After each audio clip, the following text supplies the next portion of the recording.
Undertale released 10 years ago. 10 years ago, I was 9 and already knee-deep in online culture in a lot of ways I certainly shouldn't have been at that age.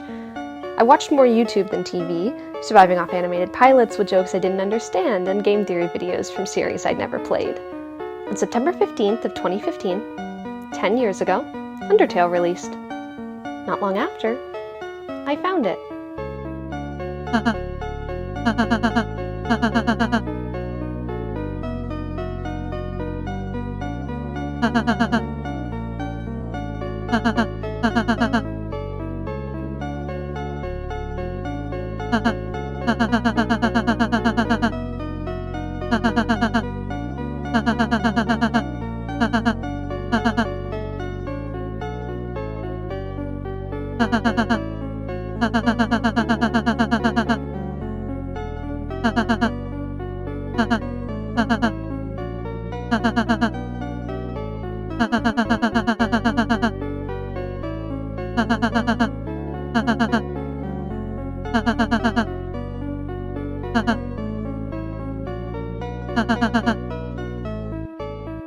I couldn't tell you exactly when or what video was the match that lit my 9-year-old soul on fire. I didn't have an actual YouTube account until March 24th of 2016, the same day I left my first ever comment. So, at some point before that day, I found Undertale. If I had to hazard a guess, it was probably the Sans' Nest theory, because I'd been watching the game theorists for a few years already, and that video came out just a month or two prior to my YouTube account's christening. Whatever it was, I found Undertale, and it changed my life in a million stupidly online ways. A sponsored character analysis of Kara introduced me to Amino, where I spent a lot of my preteen years with a tight-knit group of online friends. The work in the community inspired me to make my own stupid art use, and then beat me down enough that I gave up on art for the next decade. I wouldn't be diagnosed as autistic for years, but Undertale became my second special interest, dethroning My Little Pony's lifelong reign. The secrets within the game got me to explore puzzles and ciphers, inflicting them on my innocent online and real-life friends. For years, Bergentrucken was my morning alarm. My entire existence for the next few years revolved around Undertale, and I loved it that way. It didn't make much sense to anyone in my real life. My parents weren't sure what I was talking about, and my older sister knew just enough about the internet to call me a loser for enjoying it so much. I kept a small crowd because I was happy with my one consistent friend and the rare inclusion of others, or maybe because I was strange and off-putting and loved things they had never even heard of. None of that mattered, though. Not what my family or peers thought about it. Not anything other than the monsters on the other side of my screen. I didn't mind being weird if it was with them, my friends. They weren't real, and I knew that, but of course they were my friends. I spent every day with them. They comforted me and made me laugh, and followed me in my mind wherever I went. What did being real matter if they did so much?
I've had a lot of interests, and many of them are still deeply important to me, but I'd mark very few as having made me who I am. If I hadn't gone into Vocaloid, my taste in music would probably be different, and if I'd never watched My Hero Academia, I might not have made all the cheesy edits I did. If I hadn't found Undertale, though, I don't think I'd be me. I wouldn't have met the people I did. I wouldn't have quit drawing. I wouldn't have fallen so in love with writing. I'd be someone entirely unfathomably different. I think I would have less hope. I think I would have less determination because I wouldn't have believed anyone but Toby Fox telling me that it was all going to be okay. It didn't matter that I was bad at connecting with real people. So was Toriel, and I loved her. It didn't matter that I was immature and that I avoided things I didn't want to do because Papyrus and Sans did the same thing, and I loved them. It didn't matter that I liked stupid, nerdy things no one around me knew because Alphys did. It didn't matter that I wanted to wear a different body because Mettaton wanted it too. Loneliness, outbursts, clinging to things that were long gone. It was okay. They did all of that, and I loved them, so it was okay for me to be the same. I could change and learn to step out of my self-built cages, and even break through the ones that I didn't lock up myself. If my friends could do it, so could I.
And I did!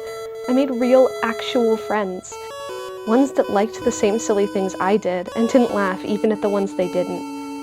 I grew up and evened out and learned how to put the right effort into what mattered. It's funny because once I'd gotten older, I assumed Toby Fox had no idea these kinds of things happened, that maybe he'd find it stupid.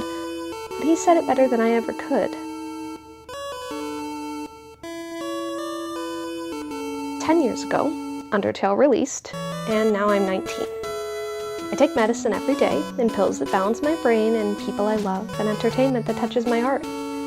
Undertale never stopped being my medicine, though.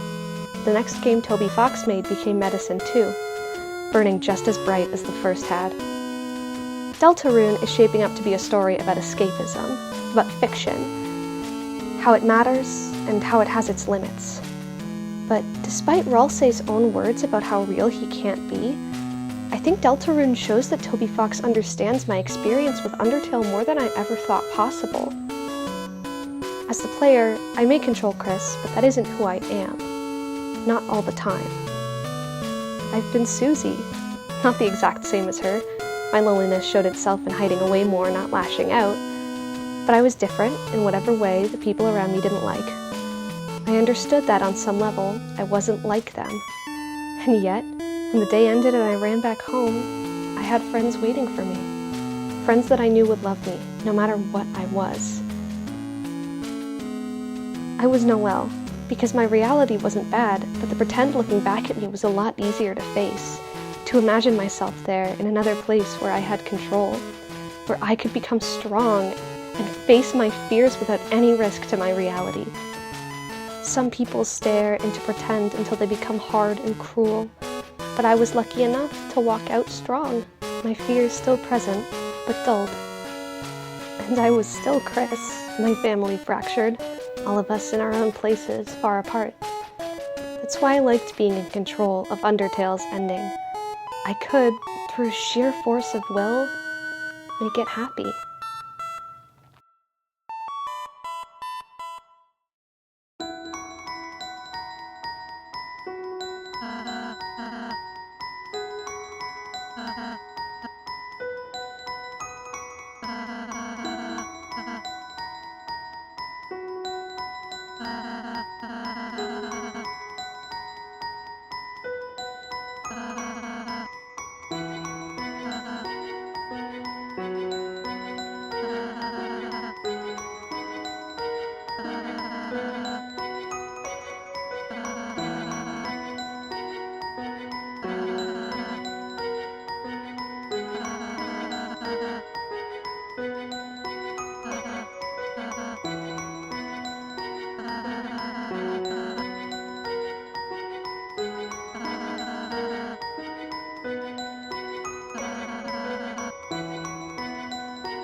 The question of what RALSEI is still floats around.